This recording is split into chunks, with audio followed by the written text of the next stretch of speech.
Bonjour tout le monde. L'univers est immense, tellement immense que les unités que nous utilisons sur Terre deviennent complètement inutiles quand on tente de décrire ses dimensions. Les kilomètres, les millions de kilomètres, même les milliards de kilomètres ne suffisent plus. Pour comprendre l'espace, les scientifiques ont inventé une unité qui combine le temps, la vitesse et la distance, l'année-lumière. Elle représente la distance parcourue par la lumière en une année entière, à la vitesse incroyable de 300 000 km par seconde.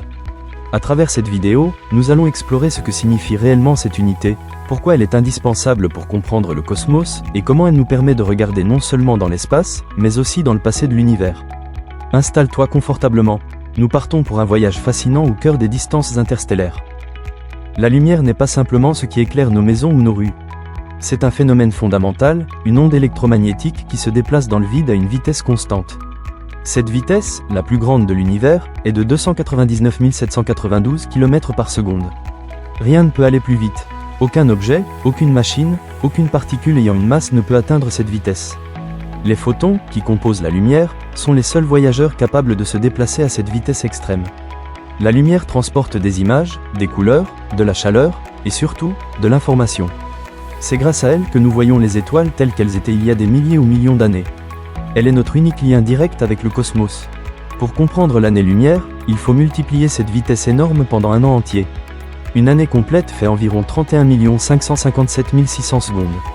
Si la lumière parcourt 300 000 km chaque seconde, alors en une année elle parcourt 300 000 fois 31 557 600 égale 9 460 milliards de kilomètres. Soit plus de 9 460 milliards de kilomètres. Cette distance est si gigantesque qu'il est presque impossible de se la représenter mentalement. Si tu voulais parcourir une année-lumière en voiture à 100 km/h, il te faudrait environ 10 millions d'années. Même un avion de ligne mettrait plus d'1 million d'années pour parcourir cette distance. L'année-lumière est donc une unité totalement hors de portée pour nos moyens de transport.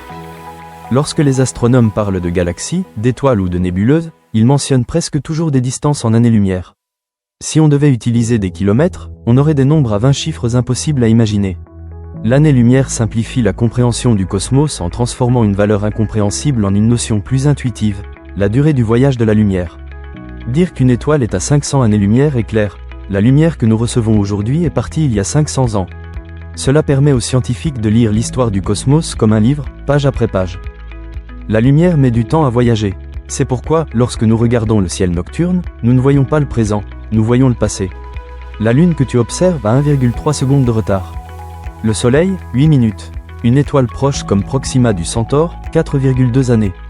Bételgeuse, une supergéante rouge, est vue telle qu'elle était il y a plus de 640 ans. Si elle explosait en supernova aujourd'hui, nous ne le saurions que dans plusieurs siècles. Regarder le ciel revient à consulter un gigantesque album photo du passé de l'univers, où chaque point lumineux est un fragment d'histoire voyageant à la vitesse de la lumière. Même à l'échelle de notre système solaire, les distances sont immenses. Pluton, situé aux confins de notre système, est à environ 5,9 milliards de kilomètres du Soleil. Cela correspond à environ 0,0006 années-lumière. Le système solaire, même immense pour nous, est minuscule à l'échelle cosmique. Le vrai bord du système solaire se situe dans le nuage d'Oort, une immense région où se trouvent des milliards de comètes, situées entre 0,8 et 1,5 années-lumière du Soleil. Ce qui signifie que les objets les plus lointains du système solaire n'envoient leur lumière que 1 à 2 ans après l'avoir émise. Au-delà du système solaire, les étoiles les plus proches de nous forment ce que l'on appelle notre voisinage stellaire. L'étoile la plus proche, Proxima du Centaure, est située à 4,24 années-lumière.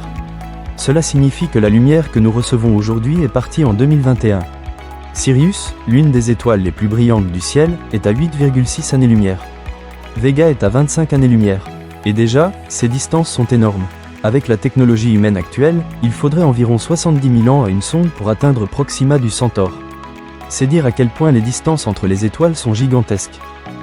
La Voie lactée est un gigantesque disque de 100 000 années-lumière de diamètre contenant entre 200 et 400 milliards d'étoiles. Notre Soleil se trouve à environ 26 000 années-lumière du centre galactique. Cela signifie que la lumière provenant de ce centre est partie à l'époque où les premiers humains modernes vivaient sur Terre. Chaque fois que nous observons la Voie lactée, nous observons un mélange de lumière vieille de quelques dizaines à des milliers d'années. Nous ne voyons donc jamais notre galaxie telle qu'elle est, mais telle qu'elle était. Notre galaxie appartient à un ensemble appelé le groupe local, composé de plus de 40 galaxies. La plus grande après la Voie lactée, la galaxie d'Andromède, est située à 2,5 millions d'années-lumière. La lumière que nous voyons d'elle est partie bien avant l'apparition du genre humain. Le groupe local s'étend sur environ 10 millions d'années-lumière et représente une sorte de quartier galactique. Notre galaxie et Andromède vont d'ailleurs entrer en collision dans environ 4 milliards d'années, formant une nouvelle supergalaxie. Au-delà du groupe local, les galaxies se rassemblent en immenses structures appelées superamas. Le superamas de la Vierge, où se trouve notre groupe local, contient environ 1500 galaxies et s'étend sur plus de 110 millions d'années-lumière. Encore plus gigantesque, l'Aniakea, le superamas dans lequel nous vivons, contient plus de 100 000 galaxies et mesure environ 500 millions d'années-lumière. La lumière met donc un demi-milliard d'années pour traverser cette structure gigantesque. L'univers observable a un diamètre d'environ 93 milliards d'années-lumière. Pourquoi si grand, alors que l'univers n'a que 13,8 milliards d'années? Parce que l'espace lui-même s'étend. Les galaxies très lointaines ne se contentent pas de s'éloigner, l'espace entre elles et nous se dilate. Ainsi, leur lumière a mis 13 milliards d'années pour arriver, mais la distance entre elles et nous est aujourd'hui beaucoup plus grande qu'à l'époque où cette lumière est partie. Les astronomes utilisent plusieurs méthodes pour mesurer des distances en années-lumière. Pour les plus proches, ils utilisent la parallaxe, qui consiste à observer une étoile depuis deux positions différentes de l'orbite terrestre à 6 mois d'intervalle. Pour les distances intermédiaires, on utilise les céphéides, des étoiles dont la luminosité varie de manière régulière. Pour les galaxies très lointaines, on se sert du décalage vers le rouge, provoqué par l'expansion de l'univers. Ces techniques permettent de mesurer des distances atteignant les milliards d'années-lumière. Dans la science-fiction, parcourir des années-lumière semble facile. Des vaisseaux traversent la galaxie en quelques minutes, des héros sautent d'un système stellaire à un autre comme on change de ville. Mais dans la réalité, la vitesse de la lumière est une limite infranchissable. Même les sondes les plus rapides créées par l'humanité voyageraient pendant des dizaines de milliers d'années avant d'atteindre une étoile proche. Les distances sont tellement grandes que voyager d'une étoile à l'autre semble presque impossible avec les technologies actuelles. Ce qui rend l'année-lumière fascinante, c'est qu'elle ne mesure pas seulement une distance, elle mesure un retard temporel. Observer un objet situé à 100 millions d'années-lumière, c'est observer un événement qui s'est produit il y a 100 millions d'années, à l'époque où les dinosaures régnaient sur la Terre. Plus un objet est loin, plus il est ancien. Ainsi, les astronomes peuvent remonter aux premiers instants de l'univers en étudiant les objets les plus éloignés. L'année-lumière est bien plus qu'une unité. C'est un outil qui raconte l'histoire de l'univers. Chaque rayon lumineux transporté jusqu'à nous est un messager venu du passé lointain. Grâce à eux, nous pouvons reconstruire le puzzle cosmique, comprendre la naissance des étoiles, la formation des galaxies, et les secrets de l'espace-temps. En étudiant la lumière et les distances qu'elle parcourt, nous découvrons que notre univers est immense, complexe, mystérieux, et bien plus fascinant que tout ce que nous pouvons imaginer. Lorsqu'on parle de distance dans l'univers, l'année-lumière est une unité extrêmement pratique. Mais seulement quand il s'agit de décrire des distances entre étoiles, nébuleuses ou galaxies. À l'intérieur du système solaire, l'année-lumière devient totalement inutilisable, car les distances entre les planètes sont trop petites face à l'immensité que représente une année-lumière.